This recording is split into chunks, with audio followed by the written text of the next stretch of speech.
Hi, it's Carolina from Always Expect More, and today we're going to make this long wrapped skirt. Ready? Let's get started.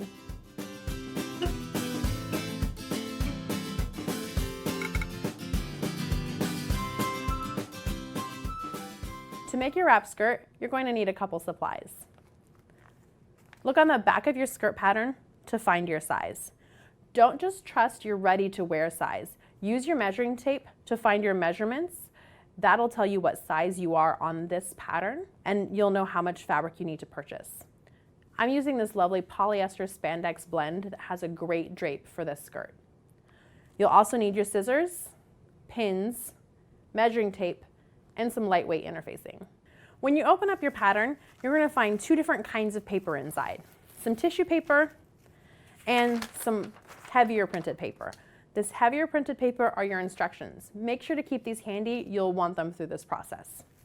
Start unfolding these tissue paper pieces. These are your pattern pieces. Find the right pieces and cut those out. How do you know what pieces are the right pieces? It'll tell you right in your instructions. We're making the long wrap skirt, and so we'll be able to see exactly what pieces we need to cut out in order to make our skirt. I almost never have a table large enough to lay out a big pattern like this, so I usually lay out my fabric on the floor. Lay your fabric out, make sure that your selvages match up, and that you have right sides together or wrong sides together, just as the pattern states. Important markings on your pattern include this line right here. You'll see it has an arrow on each end. This tells you the direction that your fabric should be going in. Your pattern instructions will always give you several different options on how to lay out your pattern based on the width of your fabric. Pin your pattern to the fabric and cut out your pieces. Before we start sewing, we'll want to do a quick stitch around the waistband of all of our pieces. This stay stitching will help keep the waistband the right shape. Because we've cut a curve, it's so easy for this to stretch and warp as we handle it. Stitching it now will make sure that our finished garment is the right size. You can use a slightly longer stitch length if you like, or you can just use your regular 2.5.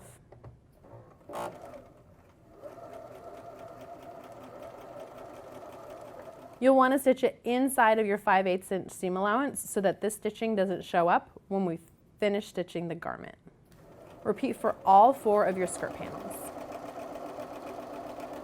Now that we've stitched the stay stitching, we need to do the hem on the front of the garment. So this will be on both the front pieces. Create your hem.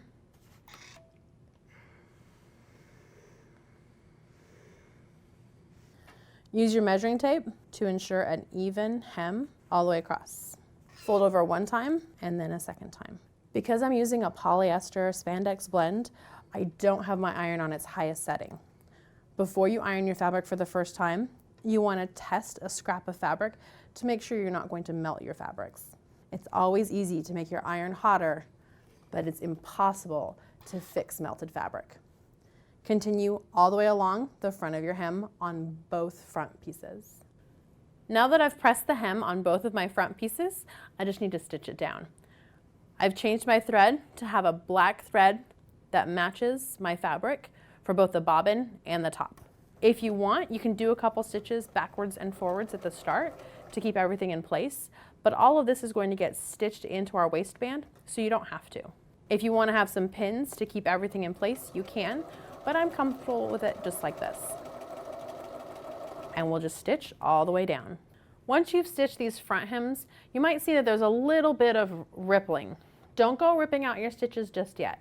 If the rippling is really bad, you might want to take out your stitches, repin, and stitch one more time. But a lot of this rippling can be fixed with a little bit of steam. And just like that, it's smooth and perfect. Press the rest of your seam, and then we're going to pin our parts together. To put our pieces together, line up the correct side seams. Make sure that you check your instructions and check your pattern pieces to make sure that you're lining up the correct side seams.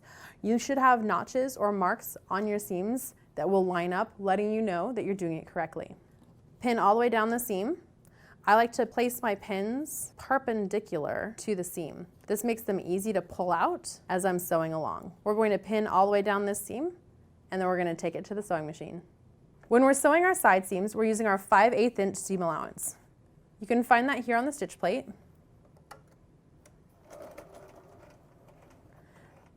If you want, you can do a front stitch and back stitch at the top to help secure those seams. But since our waistband is going to be right here, we don't actually have to worry about that. Stitch all the way down. Be careful not to stretch the fabric. This does have a little bit of spandex in it, so it wants to stretch. I'm going to try to keep it as smooth as possible as I run it through the machine. And I'm going to do that 5/8 inch seam allowance all the way down. Now that we've stitched all 4 of our panels together, we can press our seams. We'll go ahead and press these open. Depending on the kind of fabric that you're using, you'll want to finish your edges so they don't fray in the wash. You can choose whether to use pinking shears on your edges, whether to use a zigzag stitch, or whether to serge your edges. But these edges don't want to be just left raw when they go through the wash. Press the 3 seams open, and then we'll get ready to attach the waistband. On this pattern, pieces 3, 4, and 5 are the waistband and ties. And the waistband and ties all need interfacing on them. Cut your pieces of interfacing the size of your waistband. This one's just a tiny bit smaller, but that's totally fine. It's actually going to get cut away when you cut away the excess of your seam allowance. Make sure that the smooth side is up. The bumpy side is where the adhesive is, and you don't want that stuck to your iron. And press it in place. The instructions on the interfacing will give you exact times for how long to press this down. You'll need to apply this interfacing to both the waistband and both the ties. In this case, my interfacing isn't long enough for my whole waistband. So I'm just going to take a second piece and butt it up with the first. A tiny hair's amount of overlap is just fine, and just keep pressing it in place. We're going to go ahead and prepare our left tie and our right tie. You can see that I've written left tie on here with a pen. You can use a water-soluble pen or any other kind of pen to mark this on here. Since I have a dark fabric, I'm not worried about the dark marking leaking through to the other side. But this will make sure that you don't mix up that left and right. Fold your tie in half, and you'll start stitching here. Make sure to go back and forth, go to the corner with your needle down, pivot, and then stitch all the way down the long end. Once you've done that, you're going to clip your corners, both here and here, to reduce the bulk. Now it's time to turn this tie right side out. There are so many methods for turning a tube right side out. There is using a safety pin on the end to tuck it through. There's just trying to do it with your fingers. You can use a bodkin. This is my favorite tool for turning a tube right side out. Put the tube inside your tube of fabric and scooch it all the way out to the end. Once there, grab the stick that comes with it and just insert it in.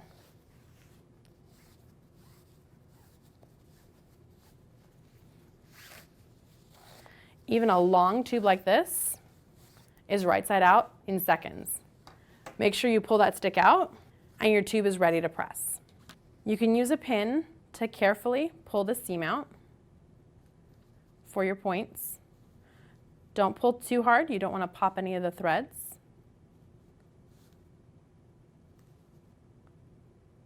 And now we can press our tie flat. Repeat this for both the left and right ties, and then we're going to put our waistband on our skirt. We're ready to attach our waistband, and our skirt is really starting to come together.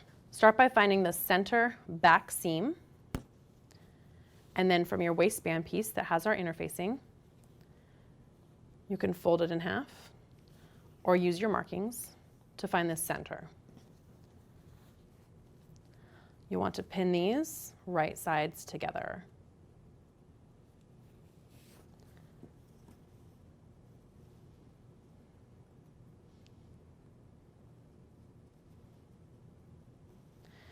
Pin all the way along both sides, matching up any notches and markings. With this pattern, you will have the waistband extend a little bit beyond the edges, and that's perfectly fine. It's supposed to do that. Stitch all the way along this waistband, and then trim and layer your seams. Now, what does layering your seams mean? This skirt, I already have everything stitched and I've layered the seam allowance. So you'll see that instead of them matching up equally, this and this are different lengths. If they were still both at a 5/8 inch length, there'd be a lot of bulk right there where it steps down. This has the seam step down and step down again, so there's a lot less bulk in the seam. Fold down your top as instructed in the pattern, and then pin on your ties, and we're ready to sew down this waistband. We're getting really close to getting this skirt done. The left and right ties are different lengths on this pattern, so make sure that you're attaching the right to the right and the left to the left. Go ahead and put your tie down, flip over your waistband, and pin. Then we'll take this to the sewing machine, and with a 5/8 inch seam allowance, we'll stitch it in place. This time we do want to make sure that we do stitches forward, stitches back, and stitches forward again.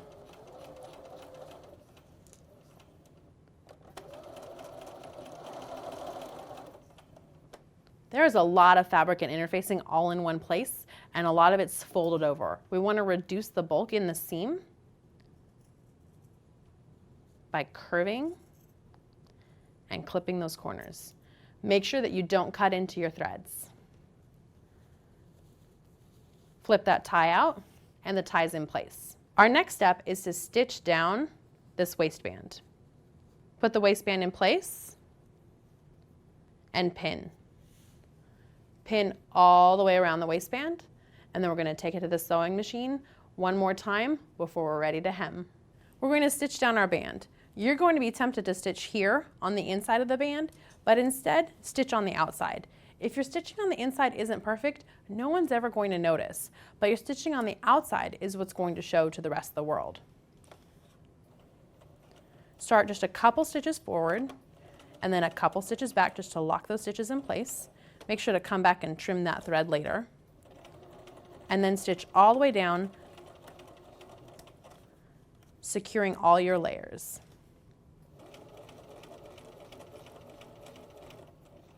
Make sure to pull those pins before you get to them.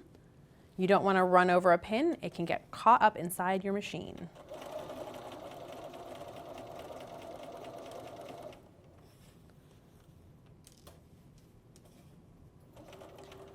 If you're more experienced sewist, you can actually put your stitches right inside this seam and catch the underside. But if you're worried about catching that underside, it's okay to stitch just inside and have one nice, pretty straight stitch.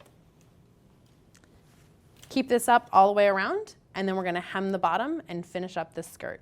Now we can go ahead and press this waistband and give it a little bit of steam.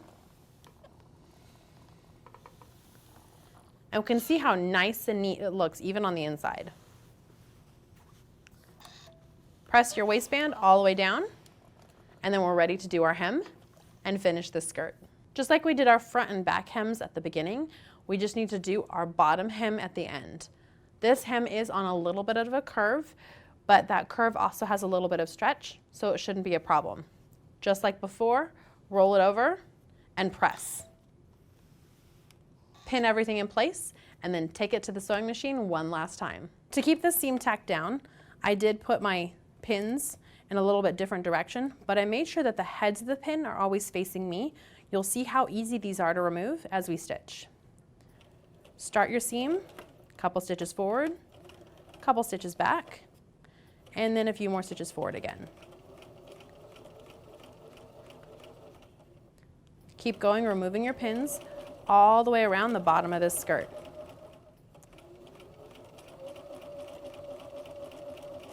Once you're done here, your skirt's going to be finished. Our hem's complete and our skirt is done. If you'd like, you can put a buttonhole in the waistband for the tie to slip through so it can wrap around your waist easier, but you don't have to. The wrap skirt is a super fun and forgiving skirt. If it isn't exactly perfect your size, chances are it'll still fit and look great. Thanks for joining me as we made this long skirt. If you have any questions, be sure to leave them in the comments and we'll get right back to you.